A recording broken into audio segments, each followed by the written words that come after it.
Keterlibatan TNI dalam penanganan demonstrasi pada akhir Agustus hingga awal September lalu, termasuk patroli bersama Polri, memunculkan sorotan baru. Sejauh mana sebenarnya militer boleh terlibat dalam urusan sipil? Setelah demonstrasi berujung rusuh hingga terjadi penjarahan beberapa waktu lalu, TNI ikut dikerahkan di lapangan. Restu datang langsung dari Presiden Prabowo Subianto yang memberi lampu hijau bagi tentara untuk membantu menjaga keamanan.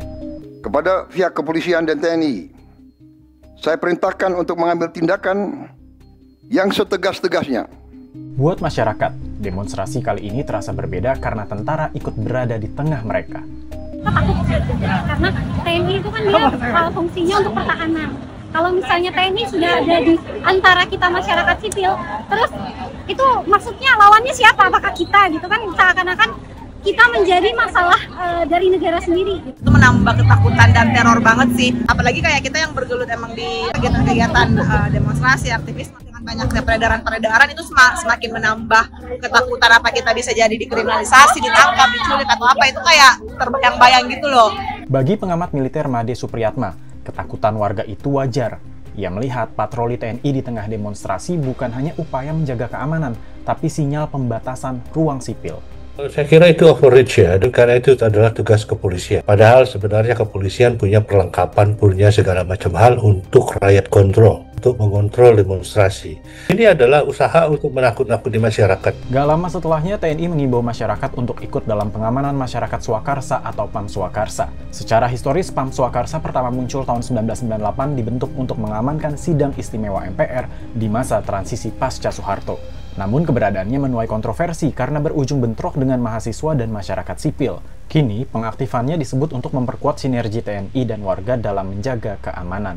Namun, pakar bilang jika PAM Swakarsa diaktifkan kembali, ini bisa menimbulkan konsekuensi hukum, sosial, dan politik yang berbahaya. Menurut saya tidak bisa dibenarkan karena ini illegalities. Ini ada sesuatu yang berada di luar struktur kenegaraan, tidak konstitusional sama sekali. Itu bukan partisipasi publik, itu adalah suatu usaha untuk memberangus kebebasan publik. Di negara manapun juga, lembaga keamanan di luar lembaga resmi tidak diperbolehkan. Tak hanya di jalanan, di ruang digital TNI melakukan penyisiran ruang siber. Komandan Satuan Siber TNI sempat berdiskusi dengan kepolisian terkait dugaan pencemaran nama baik oleh aktivis Ferry Irwandi. Laporan batal karena polisi menegaskan TNI bukan subjek hukum untuk kasus semacam itu. Semua itu membuat garis pemisah antara sipil dan militer terasa semakin samar.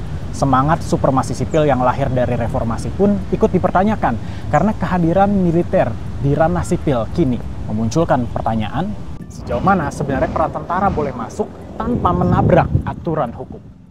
I think there is a pretty strong case to say that we are seeing some sort of variation of Tuifungsi. This idea that the military has a role in terms of internal security, but it should be external security.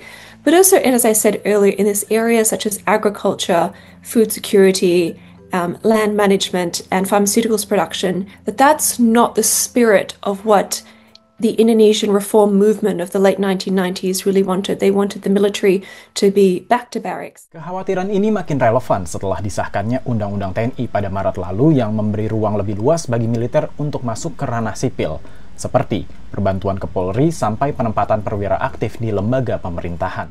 There have been a number of critics who've come out to say that it would erode civilian supremacy, but I think the government would argue that there is no erosion of civilian supremacy because technically civilians are still in charge. My issue with that is that the civilian oversight mechanisms in Indonesia are not as robust as they should be. And this includes oversight by the parliament, which is comprised of parties that form a coalition that are favorable to the president. Sementara itu, pemerintah menepis anggapan bahwa revisi UU TNI mengikis supremasi sipil. Kemhan memahami kekhawatiran tersebut, namun menegaskan bahwa prinsip supremasi sipil tetap menjadi dasar. Adapun revisi Undang-Undang TNI ditujukan untuk menghadapi tantangan pertahanan modern, bukan untuk memperluas peran politik TNI. Pengawasan tetap berjalan melalui DPR, masyarakat sipil, dan beragam stakeholder terkait lainnya agar implementasi Undang-Undang TNI selaras dengan amanat reformasi. Jadi sahabat DW, menurut kamu sejauh mana tentara harusnya hadir dalam kehidupan ranah sipil kita?